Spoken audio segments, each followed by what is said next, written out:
Naipahinga na raw ni Regine Velasquez Alcacid ang kanyang boses matapos magkasakit dahil sa viral infection nitong November. At ngayong bumubuti na ang lagay niya, handa na siyang sumabak sa restaging ng kanyang silver concert sa January 5. Ang Star Bites sa ni Nelson Canlas.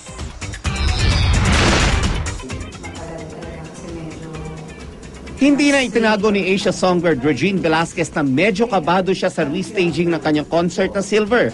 Sa January 5, 2013, nakatakda ng muling gawin sa MOA Arena ang kanyang 25th anniversary concert. Noong November 16, matatanda ang itinigil sa kalagitnaan ng concert dahil may sakit noon si Regine, bunsod ng matinding virus. At nakasama pa na nabatak ang boses niya sa kalagitnaan ng sakit. I'm better. My voice is still not 100% kasi ganun yun eh. Medyo matagal talaga kasi medyo na-strain ko ng konti. But it's getting better. 2 linggo na raw niya napahinga ang boses niya. Sa loob ng mga araw na yon, hindi siya kumanta at nagsalita.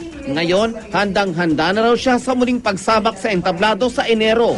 Costume-wise and yung sa show. So, exciting pa rin. Kaya excited pa rin ako. Feel that it's some sort of an obligation sa fans mo na itong... The repeat? Hindi naman.